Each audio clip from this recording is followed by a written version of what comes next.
Hello నమస్తే. నేను journalist Srinivas. ఈరోజు ఈనాడు పేపర్లో బీహార్‌లో ఎన్డీఏ ప్రభంజనం 202 సీట్లతోని అఖండమైన విజయం సాధించింది. మహాగఠబంధను కాంగ్రెస్ పార్టీ, ఆర్జేడీ మిగతా చిన్న చితక పార్టీలు కలిసి ఒక కూటమి ఏర్పడ్డాయి. 141 స్థానాలు పోటీ చేసిన ఆర్జేడీ కేవలం 25 స్థానాలు గెలిచింది. 61 స్థానాల్లో పోటీ చేసిన కాంగ్రెస్ పార్టీ 10% 6 సీట్లే గెలిచింది. కానీ మొత్తం రిజల్టు పరిశీలిస్తే బీజేపీ 89 స్థానాలు గెలిస్తే 20% ఓటు షేర్ వచ్చింది. 85 స్థానాలతోని జేడీయూ 19% ఓటు షేర్ వస్తే 25 స్థానాలు గెలిచిన ఆర్జేడీ మతికి 23% అంటే ఓట్ పర్సెంటేజ్ షేరింగ్లో అత్యధిక పెద్ద పార్టీగా ఆర్జేడీ ఉంది. ఈ కూటమి మహాగఠబంధన్ కూటమిలో కాంగ్రెస్ పార్టీతోని ఆర్జేడీ కలవటమే కష్టాలు తెచ్చుకుందనే పరిస్థితికి వచ్చింది. కాంగ్రెస్ పార్టీ క్లియర్‌గా ఒక ఎజెండాను తీసుకుంది. ఎన్నికల కమిషను, ఎన్నికల నిర్వహణ, ఎన్నికల ఓట్ చోరు, ఈ సర్రు దీనిపైన పోరాడడం తప్ప బీహారు ప్రజలు, బీహార్ అభివృద్ధి, బీహార్‌లో ఉన్న ప్రజలకి హామీలు దీని గురించి మాట్లాడలే. ఆర్జేడీ ఆ ప్రయత్నం చేసింది. మహిళలకు రూ. 2,500 మంత్లీ ఇస్తామని చెప్పి తెలంగాణలో అక్కడ చెప్పే ప్రయత్నం, ఉచిత కరెంటు 125 యూనిట్ల వరకు ఇవన్నీ చెప్పింది. కానీ దాంట్లో ప్రధాన భాగస్వామ్య పక్షం కాంగ్రెస్ పార్టీ, రాహుల్ గాంధీ ప్రధానంగా ఎన్నికల ప్రక్రియ పైన పోరాటం చేసిండు. వాస్తవంగా ఎన్నికల సందర్భంలో ఎన్నికల ప్రక్రియ పైన కాదు పోరాటం చేయాల్సింది. ప్రజలు, రాష్ట్రము దానికి కావాల్సిన అభివృద్ధి గురించి మాట్లాడాలి. అది మాట్లాడలే. పూర్తిగా డైవర్షన్ అయిపోయింది. దాని ఎఫెక్ట్‌తోనే కాంగ్రెస్ పార్టీ ఎఫెక్ట్‌తోనే ముందు ఆర్జేడీ దెబ్బతిన్నదనేది ఇప్పుడు జరుగుతున్న ఒక విశ్లేషణ. అదే మన జేడీయూకెళ్ళి చూస్తే నితీష్ కుమార్ కంప్లీట్‌గా ప్రజల కోణంలో దాదాపు 1,00,00,000 మంది మహిళలకు పైగా రూ. 10,000 ఇచ్చిండు. ఎప్పుడైతే తేజస్వి యాదవ్ 2,500 ఒక్కొక్క మహిళకి ఆయన అనౌన్స్ చేసిండో ఇమీడియట్‌గా ఆయన రూ. 10,000 ఆల్రెడీ అకౌంట్‌లో జమ చేసేసిండు. దానికి సరిపోలే. దాంతోపాటు అనేక హామీల్ని ప్రజల కోణంలో వీళ్ళేమో ఎన్నికల ప్రక్రియ, ఎన్నికల కమిషన్ దీనిపైన పోరాటం చేస్తుంటే ఓట్ చోరీ పైన వాళ్ళు ప్రజల్ని ఎట్ట మెప్పించాలి, ప్రజల్ని ఎట్లా దారిలో తెచ్చుకోవాలి, ప్రజలకి ఏమి హామీలు ఇచ్చి అమలు చేయాలనే కోణంలో మొత్తానికి విన్ అయ్యారు. 89 స్థానాలతోని బీజేపీ అత్యధిక పెద్ద పార్టీ అయింది. ఆర్జేడీ 23% ఓట్లతోని అత్యధిక పెద్ద పార్టీ ఓట్ షేరింగ్లో గెలిచింది. మొత్తానికి బీజేపీ పెద్ద పార్టీ అయింది. లాస్ట్ టైం 114 స్థానాలతోని ఈ కూటమి ఉంటే అది కాస్త 35కి పడిపోయింది. 79 స్థానాలు కోల్పోయింది. At the same time NDA కూటమి 80 స్థానాలు ప్లస్ అయిపోయింది లాస్ట్ టైంకి ఇప్పటికి 2020కి ఇప్పటికి. ఇది మొత్తానికి ఈ ప్రభంజనం. ఇది మన ఆంధ్రప్రదేశ్ తెలుగు రాష్ట్రాల రాజకీయాలపైన కూడా ప్రభావం పడే అవకాశం ఉంది. బీజేపీ బలం పొందుకుంటుంది. బీజేపీ బలం పొందుకుంటుంటే భవిష్యత్తులో కాంగ్రెస్ పార్టీతో పొత్తు పెట్టుకోవడానికి రేపు బెంగాల్లో కానీ, తమిళనాడులో కానీ రేపు భవిష్యత్తులో జరగబోయే ఎన్నికల్లో కాంగ్రెస్ పార్టీతో కలిస్తే కష్టాలు ఉంటాయి. కష్టాలు తెచ్చుకోవడం ఎందుకు అనే పరిస్థితి కూడా మిగతా పార్టీలకు వచ్చే ప్రమాదం కనపడుతుంది స్పష్టంగా. ఎందుకంటే రాహుల్ గాంధీ ఎజెండా అది ఎన్నికల ప్రక్రియ ఇంకోటో పోరాటం చేయొచ్చు, కానీ ప్రజల కోణంలో ఆయన రాజకీయాలు చేయలేని పరిస్థితి అనిపిస్తుంది. అటు తమిళనాడులో, బెంగాల్లో కూడా ఇదే ఎదురు దెబ్బ తగిలే అవకాశాలు, ఇట్లే కాంగ్రెస్ పార్టీతో పోతే అనే ఒక ప్రశ్న ఉత్పన్నమయ్యే అవకాశం ఇప్పుడు ఈ ఆర్జేడీని చూసిన తర్వాత, ఆర్జేడీ కాంగ్రెస్ పార్టీ వల్ల ఎంత డ్యామేజ్ అయిందనేది చూసిన తర్వాత వస్తుంది. ఇది భవిష్యత్తులో తెలుగు రాష్ట్రాల్లో కూడా చంద్రబాబు నాయుడు గారు చూసిన మన ఆంధ్రప్రదేశ్లో కేవలం బీజేపీ పార్టీతో పొత్తు పెట్టుకోవడానికి దాదాపు ఢిల్లీలో 3-4 రోజులు ఉండి కాళ్ళ వేలబడిగా కూడా పొత్తు పెట్టుకోవాల్సి వచ్చింది. అది ఫలించింది, అది ఫలితం ఇచ్చింది అనేది ఆయనకు మరి ఉందే కానీ పదే నమో అనే పద్ధతిలోనే ఉండు. ఇది వాస్తవంగా అక్కడ బీజేపీకి కొంత ఎదురు దెబ్బ తగిలి ఉంటే ఆంధ్రప్రదేశ్ విషయంలో చంద్రబాబు నాయుడు గారు కాస్త గట్టిగా మాట్లాడగలిగేటోడు, నోరు తెరిచేవాడు. ఇప్పుడు చంద్రబాబు నాయుడు గారి పరిస్థితి షట్ డౌనే. మౌత్ షట్ డౌన్ తప్ప ఇక నోరు ఎత్తే పరిస్థితి లేదు. ఎందుకంటే రెట్టింపు బలం వస్తుంది బీజేపీకి, మోడీకి. ఇక భజన చేయటం తప్ప ఆంధ్రప్రదేశ్ కోసం, రాష్ట్రం కోసం గట్టిగా నిలదీసి నిధులు కావాలని మాట్లాడే పరిస్థితి ఉండదు. ఇది ఒక వార్త అయితే, ఇక పెట్టుబడుల విషయంలో పోటెత్తిన పెట్టుబడులని ఈనాడు రాస్తే ఆంధ్రజ్యోతి పెట్టుబడుల ధమాకా అని రాసింది. ఇక పెట్టుబడుల వరద అని చెప్పి అన్ని పేపర్లలో దాదాపు ఈ పెట్టుబడుల గురించి రాసినాయి. 11 లక్షల కోట్ల రూపాయల పైబడి పెట్టుబడులు వస్తే 13 లక్షల ఉద్యోగాలు వస్తాయని రాశారు. మరి 11 లక్షల కోట్లకి 13 లక్షల ఉద్యోగాలు ఎట్లా వస్తాయి? మా దగ్గర వనరులు ఉన్నాయి, మా దగ్గర భూములు ఉన్నాయి, మీకు అన్ని అనుమతులు ఇస్తాం, మీకు భరోసా ఇస్తాం, రండి పెట్టుబడులు పెట్టండి అంటున్నారు. ఎంఓయూలు కుదిరినాయని సంబరాలు చేస్తారు కానీ ఇదే ఎంఓయూలు 2016, 2017, 2018 3 సార్లు ఇదే ఎన్డీఏ కూటమి చంద్రబాబు నాయుడు గారు ముఖ్యమంత్రిగా ఉన్నప్పుడు విశాఖపట్నం వేదికనే 22, 23, 24 సిఐఐ సదస్సులు జరిగినాయి, సమితులు ఇక్కడనే. సేమ్ ఇట్లనే లక్షల కోట్ల ఒప్పందాలు జరిగినాయి. గ్రౌండింగ్కి వచ్చేటాలకు 5% కూడా అమల్లోకి రాలే. అంటే వీటిని చూపించి ప్రజలను ఏదో జరుగుతుందని పెట్టుబడులు రావచ్చు, సంతోషమే, పెట్టుబడులతో నిజంగానే ఉపాధి ఉద్యోగాలు వస్తే మంచిదే కానీ ప్రచారం ఎక్కువైంది, పని తక్కువైంది. మీరు అంటున్న లక్షల కోట్లు, లక్షల ఉద్యోగాలు నిజంగా 2016లో జరిగిన సమితిలో 17, 18లో జరిగినప్పుడు కూడా ఇదే మాటలు చెప్పారు. ఇట్లాంటి లక్షల ఉద్యోగాలు, లక్షల కోట్ల పెట్టుబడులే. ఆడ వచ్చింది లేదు, మన లేదు. ఇప్పుడు మళ్ళీ అదే ప్రచారం. అంటే బ్రహ్మాండంగా ఈ బ్రహ్మాండం బద్దలైపోయింది. ఇక చంద్రబాబు నాయుడు గారు వచ్చిన తర్వాత పెట్టుబడులు వస్తేనే వరద వస్తుందని చెప్తున్నారు. ఈ వరద వల్ల రాష్ట్రానికో, రాష్ట్రంలో ఉన్న ప్రజలకో, యువతకో ఉపాధి వస్తే సంతోషం తప్ప ప్రచారంతో కడుపు నింపితే నిన్న పెద్ద పెద్ద యాడ్లు వేశారు. ప్రతి పేపర్లో దాదాపు ఆంధ్రప్రదేశ్లో ఉన్న ఒక 20 పేపర్లలో ఒక పేజ్ ఫుల్ యాడ్ వేశారు. నారా లోకేష్ గారు, పవన్ కళ్యాణ్ గారు, చంద్రబాబు నాయుడు గారు, మోడీ, పీయూష్ గోయల్ వీళ్ళతో అయిపోయింది. కంపెనీలు వచ్చినాయి, కొన్ని కంపెనీల పేర్లు వేస్తూ వేశారు. ఇది ప్రభుత్వ ఖర్చుతోని, ఐఎండ్పిఆర్ డిపార్ట్మెంట్ డబ్బులతోని ప్రచారం ఉంది. ప్రచారానికి ఖర్చు పెడుతున్నారు, దానికి దగ్గర ఫలితం లేదు. 13 లక్షల ఉద్యోగాలు ఎట్ ఏ టైం నిన్నే వచ్చినాయని చెప్తున్నారు, వస్తాయని చెప్తున్నారు. అది సాధ్యమయ్యే పనే? అది ప్రాక్టికాలిటీ ఉందా అంటే ఉండదు. ఎట్టి పరిస్థితుల్లో 13 లక్షల ఉద్యోగాలు నిజంగానే ఆ సమితిలోనే వస్తే మొత్తం ఈరోజు నిన్న జరిగిన సమితిలో మొత్తం కలిపి వచ్చినా కానీ సంతోషమే.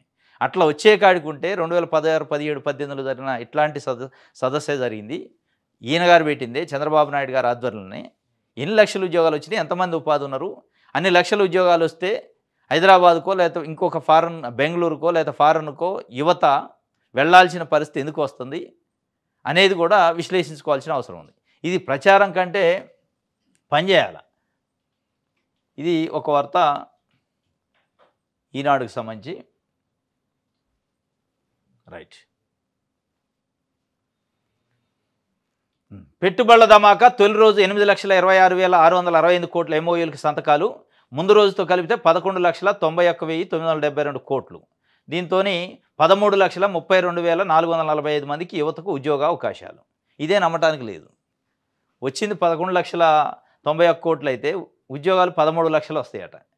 ఈ లక్షలు చూపించి ఇప్పుడు ఆ కళల్లో తేలటం తప్ప నిజంగా అమలయ్యేదంటే అంత స్థాయిలో అయ్యే అవకాశం లేదు. అది ప్రాక్టికాలిటీ వర్కౌట్ అయ్యేది కాదు. రైట్. విచారణకు బయలుదేరి పట్టాల పక్కన విగతజీవిగా పరకామణి ఫిర్యాదుదారు సతీష్ కుమార్ అనుమానాస్పద మృతి.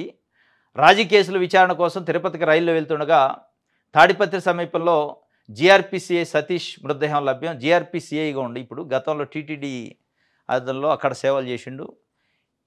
ఈయన కంప్లైనెంట్, ఆ పరకామణి కేసులో కంప్లైనెంటు. ఆ కంప్లైనెంటే అప్పుడు కంప్లైనెంట్గా ఉండు. ఆయనే మళ్ళీ లోక్ అదాలత్లో రాజీ చేసిండు. ఆ రాజీ ఎందుకు చేశారు, రాజీ చేసుకోవాల్సిన పరిస్థితి ఎందుకు వచ్చింది, అక్యూజ్డ్ నుంచి కొన్ని ఆస్తులు అటాచ్ చేసుకొని రాజీ చేసిండని ఆయన పైన ఆరోపణ, అభియోగం. దానిపైన ఇన్వెస్టిగేషన్ నడుతుంది. ఫస్ట్ తప్పబోయిండు. నిన్న సెకండ్ విడత విచారణ ఉంది. విచారణకు అటెండ్ అయ్యే సందర్భంలో ట్రైన్లో వెళ్తున్న అతను మరి కింద పడ్డా, ఆత్మహత్య చేసుకుండా, దూకిండా, ఎవరైనా కొట్టి చంపారా ఇంకా తెలియదు. కానీ తెలుగుదేశం పార్టీ మీడియా అయితే అయిపోయింది, మర్డర్ అయిపోయిండు, ఈ మర్డర్ వెనక వైఎస్ఆర్సీపీ ఉంది అని వాళ్ళ ప్రచారం.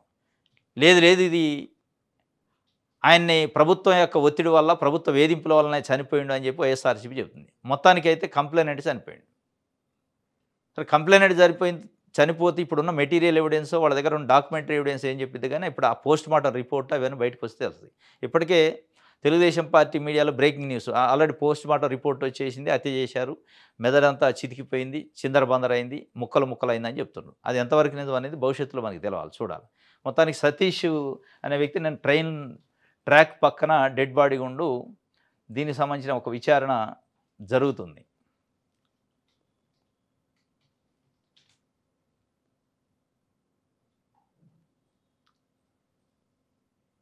రైట్. ఆంధ్రప్రదేశ్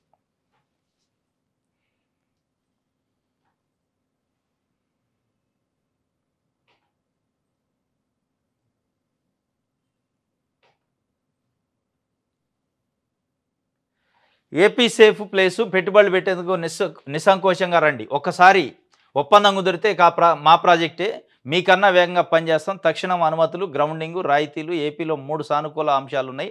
విజనరీ నేత ఉన్నాడు. ఒకటి స్పీడ్ ఆఫ్ డూయింగ్ ఉంది.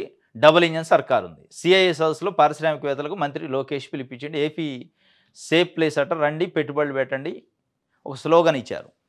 మా దగ్గర భూములు ఉన్నాయి, మీకు భూములు ఇస్తాం, మీకు అనుమతులు ఇస్తాం, మీకు భరోసా ఇస్తాం, రండి అని చెప్పి విశాఖపట్నం వేదికగా సిఐఏ సదస్సులో చంద్రబాబు నాయుడు గారు, లోకేష్ గారు ఒకటే చెప్తున్నారు.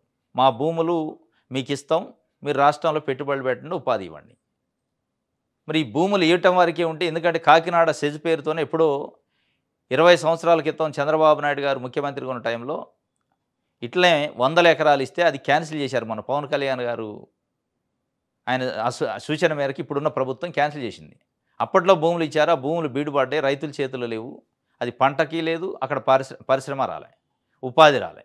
అట్లాంటి పరిస్థితులు కాకుండా భూములు ఇవ్వటం ఒకటే టార్గెట్ పెట్టుకోకుండా ఎన్ని వేల ఎకరాల భూములు ఇచ్చినాం అనే లెక్క కోసం కాకుండా ఎన్ని లక్షల ఉద్యోగాలు వచ్చినాయి, ఎంతమందికి ఉపాధి వచ్చింది, దానివల్ల ఈ రాష్ట్రానికి ఎంత ఆదాయం వచ్చింది అనేది లెక్క. మీరు రండి మేము భూములు ఇస్తాం, రండి భూములు ఇస్తాం అనే నినాదం కాకుండా రండి మాకు ఉపాధి ఇప్పించండి మా యువతకు అని చెప్పే నినాదం ఉండాలి. ఇది ఏపీ సేఫ్ ప్లేస్ రండి అని చెప్పి ఒక పిలిపిచ్చారు నిన్న నారా లోకేష్ గారు.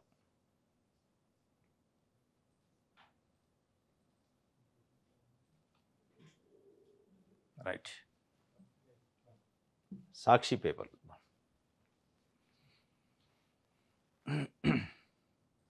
బాబు బండారం బట్టబయలు. ఆదాని వైజాగ్ టెక్ పార్క్లో గూగుల్ భాగస్వామి. సిఐ వేదికగా Adani ports and SEZ MD Karan Adani స్పష్టీకరణ. కుండబదలు కొట్టినట్టు వాస్తవం వెల్లడించడంతో వీస్తుపోయిన చంద్రబాబు, తద్వారా ఇన్నాళ్ళు తాము చేసింది దుష్ప్రచారమైన తిట్టతెలం. వాస్తవానికి వైఎస్ జగన్ హయాంలోనే Adani Vizag tech park data centre ఈ విషయాన్ని దాచి తాను కొట్టేసేందుకు బాబు విఫల ప్రయత్నం. తాజాగా కరణ్ ఆదాని ప్రకటనతో ఇరుకునబడ్డ సర్కారు. 2 సంస్థలు కలిపి $15 బిలియన్ పెట్టుబడి పెడుతున్నాయని ఆదాని వెల్లడి. ఇప్పటికే పోర్టులు, సిమెంట్, ఎనర్జీ, డేటా సెంటర్ రంగంలో 40,000 కోట్లకు పైగా పెట్టుబడులు పెట్టి వీటిని కొనసాగిస్తూ మరో 10 ఏళ్లలో మరో 1,00,000 కోట్ల పెట్టుబడులు పెడతామని చెప్పి బాబు బండారం ఎందుకు బయటపడదంటే, ఇన్ని రోజులు ఆదాని విషయాన్ని వైఎస్ఆర్సీపీ చెప్తుంది ఏంటంటే, ఆదాని విషయం గూగుల్ డాటా సెంటరు, ఈ డాటా సెంటర్ ఒప్పందం వెనక జగన్మోహన్ రెడ్డి కృషి, ఆదాని కృషి, ఆదానితోని డేటా ఒప్పందం చేసుకోబట్టి ఈరోజు డాటా సెంటర్ వచ్చిందని ఆయన పదే పదే చెప్తున్నారు. లేదు అసలు ఆదానికి సంబంధం లేని పద్ధతిలో అసలు ఆ పేరును కనుమరుగు చేసి గూగుల్ డేటా సెంటర్ని మేమే తెచ్చినాం, నేను మాట్లాడి తీసుకొచ్చిన, దానివలన ఈరోజు గూగుల్ డేటా సెంటర్ అత్యధిక ప్రపంచంలో పెద్ద సంస్థ వచ్చి పెట్టుబడులు పెడుతుంది ఇక్కడ అని చెప్పి చెప్పే ప్రయత్నం చేశారు. దాన్ని కరణ్ ఆదానికి సంబంధించిన ప్రతినిధి ఆయన నేను అనౌన్స్ చేసిండు. అక్కడ స్టేజ్ పైనే ఇక్కడ మేము ఆల్రెడీ ఒక 40,000 కోట్లు పెట్టుబడి పెట్టాం, ఇంకొక 10 ఏళ్లలో 10 లక్షల కోట్లు, 1,00,000 కోట్లు పెట్టుబడి పెట్టబోతున్నాం, ఇది ఒప్పందం ముందే జరిగిందని ఆయన కుండబద్దలు కొట్టినండి. వీళ్ళు చెప్తున్న పరిస్థితి కుండబద్దలు కొట్టి వాస్తవాలు వెల్లడించిండు. చంద్రబాబు నాయుడు గారు బండారం బయటపడదని చెప్పి. ప్రభుత్వ వేధింపులతోనే సతీష్ కుమార్ మృతి, ఇది ముమ్మాటికి చంద్రబాబు సర్కారు హత్యే అని చెప్పి టీటీడీ మాజీ చైర్మన్ భూమన కరుణాకర్ రెడ్డి ఒక స్టేట్మెంట్. పరకామణి కేసులో విచారణ పేరుతో సతీష్ను బెదిరించిన ప్రభుత్వం, సతీష్ కుమార్ మృతిపై సిబిఐ విచారణ జరిపించాలి. వైఎస్ఆర్సీపీ నేతలపై తప్పుడు కేసులే ఈ ప్రభుత్వ లక్ష్యం, అందుకు అధికారులను పావులుగా వాడుకుంటుంది. పరకామణి కేసులో నా పేరు చెప్పాలని సతీష్పై ప్రభుత్వం పెద్దలు ఒత్తిడి చేశారు అని చెప్పి సతీష్ కుమార్ మృతిపైన తెలుగుదేశం పార్టీ లేదు, వైఎస్ఆర్సీపీ దీని వెనక ఉంది, చంపారు, మర్డరు అని చెప్పి. లేదు ఆయన ప్రభుత్వం యొక్క ఒత్తిడి వల్ల, ప్రభుత్వం బెదిరింపుల వల్లనే చనిపోయిందని వైఎస్ఆర్సీపీ చెబుతుంది. ఇది మనకు విచారణలో పోస్ట్ మార్టం రిపోర్ట్లో తేలాలి. అది తేలితే కానీ చెప్పలేము. ఈ పొలిటికల్గా 2 పార్టీలు వాళ్ళ వాదన చెప్తున్నారు. ప్రతిపక్షం ఊదితే మనం ఎగిరిపోవడం ఖాయం, మెడికల్ కాలేజీ నిరసనకు గ్రామాలే తరలి వచ్చాయి. సాక్షి పేపర్ చదువుతా, సాక్షి టీవీ చూస్తా, ప్రతిపక్షాన్ని ఓ కంట కనిపెట్టాలని మాజీ మంత్రి యనమల రామకృష్ణుడు నిన్న తుని కాన్స్టిట్యున్సీలో తెలుగుదేశం పార్టీ కార్యకర్తల సమావేశంలో మాట్లాడండి. ఏదో ప్రతిపక్షం ఏముంది, ప్రతిపక్షం 11 సీట్లదే కదా, మనం ఊస్తే లేచిపోద్ది అనే అట్లా ఉండదు. ఒక్కొక్కసారి ప్రతిపక్షమే ఊస్తే లేచిపోవాల్సిన పరిస్థితి కూడా వస్తుంది. ఎందుకంటే మెడికల్ కాలేజీల పైన వైఎస్ఆర్సీపీ ఇచ్చిన నిరసన పిలుపుకి కాన్స్టిట్యున్సీ నుంచి, గ్రామాల నుంచి ప్రజలు వచ్చిన ఆ పందా చూస్తే, ప్రజల స్పందన చూస్తే, మనం ఒక కంట కనిపెట్టకపోతే ప్రతిపక్షం నీ తక్కువ అంచనా వేస్తే దెబ్బతింటామని ఆయన ఒక సీనియర్ నాయకుడు తెలుగుదేశం పార్టీలో ఒక సూచన చేసిండు తెలుగుదేశం పార్టీకి. మరి దీన్ని ఎట్లా తీసుకుంటుంది తెలుగుదేశం పార్టీ, చంద్రబాబు నాయుడు గారు చూడాలి. వాస్తవంగా మొన్న మెడికల్ కాలేజీలో 12 నాడు జరిగిన మెడికల్ కాలేజీలపై నిరసనలో ప్రతి కాన్స్టిట్యున్సీలో కొన్ని వేల మంది వచ్చారు బయటికి. ఆ వేల మంది రావడం కూడా గ్రామాల నుంచి వచ్చారు. ఎందుకంటే మెడికల్ కాలేజీల ఇష్యూ రైతులకో, మహిళలకో లేదా గ్రామాలకు సంబంధించిన ఇష్యూ కాదు. అది కొంతమంది చదువుకున్న వాళ్ళకి సంబంధించి విషయం. అది ఆ వర్గాలు, ఆ క్లాస్ పీపులో లేకపోతే ఆ చదువుకు సంబంధించిన వర్గాలు రావాల్సి ఉండే, కానీ కింది స్థాయి నుంచి వచ్చారు, గ్రామాల నుంచి. అది వైఎస్ఆర్సీపీ తరలించిందా, వాళ్ళు వచ్చారా పక్కన పెడితే, ఈ రోజు ఉన్న పరిస్థితుల్లో ఎలక్షన్ టైంలో ఆ రేంజ్లో తరలించడం కష్టంగా ఉంది. అయినప్పటికీ వాలంటరీగా ప్రజలు రోడ్ల మీదకి వచ్చి నిరసన వ్యక్తం చేసి ఓ ప్రభుత్వానికి ఒక గట్టి హెచ్చరిక చేశారు. మెడికల్ కాలేజీల ప్రైవేటీకరణ ఆపండి, ఆపకపోతే తీవ్రమైన పరిణామాలు ఉంటాయని ప్రజల కోణంలో ప్రజలు హెచ్చరించే పరిస్థితి వచ్చిందంటే ప్రభుత్వం పైన వ్యతిరేకత ప్లస్ ప్రతిపక్షానికి లేదా ఆ ఇష్యూ పైన ప్రజలు ఏ రకంగా వ్యతిరేకంగా ఉన్నారు అనేది స్పష్టంగా కనపడదు. దాన్ని ఆయన ఒక సీనియర్ పొలిటీషియన్గా, సీనియర్ తెలుగుదేశం పార్టీ నాయకుడిగా ఆ పార్టీకి హెచ్చరిక జారీ చేసిండు. ప్రతిపక్షం ఊదితే మనం ఎగిరిపోవడం ఖాయమని చెప్పి ఆయన డైరెక్ట్గా చెప్తుండు.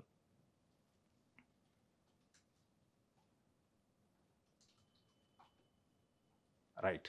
వ్యక్తిగత ప్రయోజనాలకు సిబిఐని వాడుకోలేరు, పరస్పర విరుద్ధ పిటిషన్లు వేస్తున్న సునీత, కేసు సత్వర విచారణకు హైకోర్టులో పిటిషన్లు, మరోవైపు దర్యాప్తుకి ఇంకా కొనసాగించాలని సిబిఐ కోర్టుకు వినతి. వైఎస్ వివేకానంద రెడ్డి గారి కూతురు సునీత గారు 2 కోర్టులలో 2 పిటిషన్లు వేశారు. ఇప్పటికే పదే పదే హైకోర్టుకి వెళ్ళాము, తొందరగా కేసును డిస్పోజ్ చేయండి, లేదా సుప్రీంకోర్టులో ఇటు రకరకాల పిటిషన్లు వేస్తారు. హయ్యర్ కోర్ట్స్లో డిలే అవుతుంది విచారణ తొందరగా ముగించాలి, విచారణ తొందరగా చేయాలని. అట్ ద సేమ్ ట్రయల్ కోర్టుకు వచ్చి ఏం చెప్తున్నారు, విచారణ ఇంకా కొనసాగించాలి, కొత్త వ్యక్తులను తీసుకురావాలి, విచారణ చేయాలి, వాళ్ళను కూడా ఇన్వెస్టిగేషన్ చేయాలని చెప్తున్నారు. దీనిపైన నేను హైకోర్టు సీరియస్ అయింది. ఇది కోర్టులను మీరు ఆషామాషిగా మీ టైం పాస్ కోసం మీ పర్సనల్ వ్యక్తిగత ఎజెండాకు వాడుకోవడానికి కుదరదు. ఇక్కడికి వచ్చేంత తొందరగా క్లోజ్ చేయాలని పిటిషన్ వేస్తారు. సిబిఐ కోర్టుకు పోయి, ఎందుకంటే 2 కోర్టులు కదా, అక్కడ నుంచి వాళ్ళు ఈమెకు ఎగనెస్ట్ ఉన్న లాయర్లు ఎట్లా కౌంటర్ ఇస్తారు. అక్కడ కింద కోర్టు ట్రయల్ కోర్టులో ఏం వేసింది అనేది, ట్రయల్ కోర్టులో విచారణ ఎక్కువ కొనసాగించాలి, ఇంకా ఎక్కువ మందిని ఇన్వెస్టిగేషన్ చేయాలని చెప్తుంది, ఇక్కడికి వచ్చి క్లోజ్ చేయాలని చెప్తుంది. అంటే ఒక రకమైన ఒత్తిడి చేస్తుంది. ఆ ఒత్తిడిలో 2 రకాల పిటిషన్లు వేయటం, నిన్న ఆమెకి ఒక రకంగా చిన్న హెచ్చరిక జారీ చేసింది. కేసు విచారణ ఆలస్యానికే ఇలాంటి పిటిషన్ల దాఖలు, వైఎస్ వివేక హత్య కేసులో సునీత పిటిషన్పై సిబిఐ కోర్టులో ప్రతివాదుల వాదనలు, తదుపరి విచారణ 17కు వాయిదా వేసింది. ఈ నెల 17కి ఆల్రెడీ ఛార్జ్షీట్ దాఖలు చేశారు. ఛార్జ్షీట్ తర్వాత మళ్ళీ దర్యాప్తు కొత్తగా ఓపెన్ చేయాలని చెప్తున్నారు ఆమె. వన్స్ ఛార్జ్షీటు సబ్మిట్ చేశాక అక్కడ చేయరు. వాస్తవంగా జనసేనలో భూమి గోల, 35 ఎకరాల వివాదంలో పవన్ సన్నిహితుడు వర్సెస్ ఎమ్మెల్యే సుందరమట. వివాదాన్ని సెటిల్మెంట్ చేసిన సురేష్, యలమంచిలి తెలుగుదేశం పార్టీ ఎమ్మెల్యే విజయ్ కుమార్ పైన మొన్న కేబినెట్ సమావేశంలో కూడా ఇదే ప్రస్తావన వచ్చింది. ఎమ్మెల్యేలు భూ వివాదాల్లో ఎంటర్ అవుతున్నారు, భూ తగాదాల్లో సెటిల్మెంట్లలో ఇన్వాల్వ్ అవుతున్నారు, వాళ్ళు నిర్వహించకపోతే కష్టమైద్ది అని డైరెక్ట్గా ఈ ఇష్యూ తేకుండా ఈ భూ వివాదంలో యలమంచిలి ఎమ్మెల్యే ఇన్వాల్వ్ అయినట్టు. దాంట్లో ఒకవైపు జనసేన పార్టీకి సంబంధించిన పవన్ కళ్యాణ్కి అత్యంత సన్నిహిత వ్యక్తి ఉన్నాడు. ఆయన అడ్డుకునే ప్రయత్నం, ఆయన బెదిరించే ప్రయత్నం తెలుగుదేశం పార్టీ ఎమ్మెల్యే చేసిండు. కాబట్టి దాన్ని డైరెక్ట్గా అనకుండా ఇండైరెక్ట్గా ఎమ్మెల్యేల పెత్తనం ఎక్కువైంది, ఎమ్మెల్యేలను కంట్రోల్ చేయకపోతే కష్టం అయింది, మనం ఇక్కడ కూర్చుకొని పొలిటికల్ గవర్నెన్స్ అనుకుంటున్నాం, లేదా అక్కడ వేరే రకంగా ఉంది, ప్రజల వ్యతిరేకత వస్తుంది ప్రభుత్వం పైన, మనం చేసే పనులపైనని ఇది నిన్న వచ్చినట్టుగా సాక్షి పేపరు. వివాదాన్ని సెటిల్మెంట్ చేసిన సురేష్, అచ్యుతాపురం భూ వివాదంలో కోల్డ్ వారు తన వాటా ఇవ్వాలన్న ఎమ్మెల్యే, నేరుగా పవన్కు ఫిర్యాదు చేసిన సన్నిహితుడు సురేష్ కేబినెట్ మీటింగ్లో ప్రస్తావించడంతో పాటు నేరుగా ఎమ్మెల్యేకి కూడా వార్నింగ్. 350 కోట్ల భూ వివాదంలో అధికారులు బలి, తన దాకా వస్తే కానీ విషయం అర్థం కాలేదంటున్న డిప్యూటీ సీఎం పవన్ కళ్యాణ్ను జనసేన ఎమ్మెల్యేల దౌర్జన్యాలు స్పష్టంగా తెలిసి వచ్చాయి. తన సన్నిహితుడు తలదూచిన భూ వ్యవహారంలోనూ స్థానిక ఎమ్మెల్యే దౌర్జన్యం చేయడంతో ఏకంగా స్థానిక తహసీల్దారు సీఐలపై వేటు వేయడంతో పాటు ఎమ్మెల్యేకు వార్నింగ్ ఇచ్చే వరకు వ్యవహారం వెళ్ళింది. అంతేకాకుండా కేబినెట్ సమావేశంలోనూ సదరు ఎమ్మెల్యే వ్యవహారాన్ని నేరుగా డిప్యూటీ సీఎం పవన్ ప్రస్తావించాల్సి వచ్చింది. 350 కోట్ల విలువ చేసే 35 ఎకరాల భూవివాదంలో పవన్ కళ్యాణ్ సన్నిహితుడు వర్సెస్ ఎమ్మెల్యేగా మారిందనే అభిప్రాయం వ్యక్తమవుతుంది. వివరాల్లోకి వెళ్తే అచ్యుతాపురం మండలం దుప్పితూరు గ్రామం భోగాపురం రెవెన్యూ పరిధిలో సర్వే నెంబర్లు సోయిన చోట 35 ఎకరాల పైన ఉన్న భూ వ్యవహారంలో 1993 నుంచి పిఆర్ఎస్ నాయుడు పైలా వెంకటస్వామి మధ్య వివాదం నడుస్తుంది. అయితే సదరు భూమిలోకి ఎవరు వెళ్ళకూడదని కోర్టు నుంచి కూడా ఆదేశాలు వచ్చినాయట. దాంట్లోకి యలమంచిలి ఎమ్మెల్యే సుందరపు విజయ్ కుమార్ భారీగా డబ్బులు డిమాండ్ చేయడం కాకుండా 50 లక్షలు అడ్వాన్స్‌గా తీసుకున్న ఆరోపణలున్నాయి. అయితే కోర్టు తీర్పిచ్చిన నేపథ్యంలో పీఆర్ఎస్ నాయుడు నేరుగా భూమిలోకి పోయిండట. అట్లా ఎట్లా పోతావు నాతోని మాట్లాడుకున్నా 50 లక్షలు అడ్వాన్స్ ఇచ్చినావు మిగతా పేమెంట్ ఇవ్వకుండా నువ్వు కోర్టు ఆర్డర్ వచ్చిందని చెప్పి నన్ను డైవర్షన్ చేసి ఎట్లా పోతావని స్థానిక ఎమ్మెల్యే అడ్డం పడ్డాడు. అది పెద్ద ఇష్యూ అయి పవన్ కళ్యాణ్ దగ్గర పోయిందట. ఇదనమాట ఆయన క్యాబినెట్‌లో ప్రస్తావించిన విషయం ఇది. ఇది ఓవరాల్‌గా ఎమ్మెల్యేల విషయం, ఓవరాల్‌గా ప్రజల కోసం మాట్లాడినట్లేదు ఇది. అనేది సాక్షి పేపరు జనసేనలో భూమి గోల అని చెప్పి ఒక వార్తని ఇచ్చింది. రైట్. ముఖ్యమంత్రి ఎవరు? బీహార్ కొత్త సీఎంపై ఊహాగానాలు వస్తున్నాయి. నితీష్ కొనసాగుతారని జేడీ పోస్ట్ పెట్టింది. నిమిషాల వ్యవధిలోనే సోషల్ మీడియా నుంచి డిలీట్ చేసింది. ఇక 89 స్థానాలతో బీజేపీ అత్యధిక పెద్ద పార్టీ అయింది. ఒక 4 స్థానాలు తక్కువతోనే 85 స్థానాలతో జేడీ ఉంది. ఆయనకు 75 సంవత్సరాల వయసు. ఆయన కేంద్ర ప్రభుత్వంలోకి తీసుకొని ఒకవేళ అక్కడ బీజేపీ పాగా వేయాలనుకుంటే మహారాష్ట్ర లెక్క దేవేంద్ర ఫడ్నవీస్ని ఎట్లయితే ముఖ్యమంత్రి చేశారో ఆ పద్ధతిలో చేయాలనే పద్ధతి ఉంటే సామ్రాట్ చౌదరి అని ఇప్పుడు డిప్యూటీ సీఎం ఉండు. ఆయన్ని ఒకవేళ ముఖ్యమంత్రిగా చేసే పరిస్థితి ఆలోచిస్తుందేం కానీ జస్ట్ ఇట్లా పెట్టారు సోషల్ మీడియాలో. ముఖ్యమంత్రిగా నితీష్ కుమార్ అని డిలీట్ చేశారు జేడీయూ అఫీషియల్ వెబ్సైట్ నుంచి, వాళ్ళ సోషల్ మీడియా హ్యాండిల్స్ నుంచి.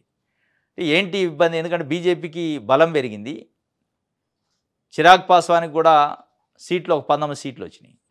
బీజేపీ చిరాగ్ పాస్వాను కలిసి ఒకవేళ జేడీయూని పక్కన పెట్టదలుచుకున్నా కానీ ఇంకొక 10-15 సీట్లు ఇతరులు ఎవరైనా కలిస్తే ఈజీగా ఫామ్ చేసే పరిస్థితి ఉంది. 243 సీట్లలో 122 సీట్లు మ్యాజిక్ ఫిగర్కి పాస్వాని party, Chirag Paswan party, BJP కలిస్తే ఇంకొక 10-15 సీట్లలో తేడా ఉంటుంది. అవి 19, 89. అంటే అట్లాంటి ఏమైనా ప్రొవిజన్ ఉందా కానీ ఎవరు అనే ప్రశ్న అయితే తలెత్తుంది. దానిపైన పెద్ద చర్చ నడుతుంది. నితీష్ కుమార్ని పక్కన పెడతారా? నితీష్ కుమార్ని తీసుకొచ్చి కేంద్రంలో పెట్టుకొని అక్కడ బీజేపీ స్ట్రెంగ్తన్ అవ్వడానికి, బీజేపీ స్ట్రాంగ్ అవ్వడానికి ఒక ప్రయత్నం చేస్తా అనేది ఒక చర్చ అయితే నడుస్తుంది. కానీ నితీష్ కుమారు ముఖ్యమంత్రి మా అభ్యర్థి నితీష్ కుమార్ అనే ఒక ఇండైరెక్ట్గా సంకేతాలు ఇచ్చి ఎన్నికలకు పోయారు ఎన్డీఏ కూటమి. మరి దాన్ని ఎంతవరకు గౌరవిస్తుంది బీజేపీ పార్టీ? ఇప్పుడున్న పరిస్థితుల్లో కేంద్రంలో కూడా నితీష్ కుమార్ పైన ఆధారపడి ప్రభుత్వం ఉంది, కేంద్ర ప్రభుత్వం. అంత ఈజీగా మరి ఇప్పుడు చేస్తారా? ఆ పరిస్థితి నితీష్ కుమార్ని పక్కన పెట్టే పరిస్థితి ఉంటుందా అనేది చూడాలి.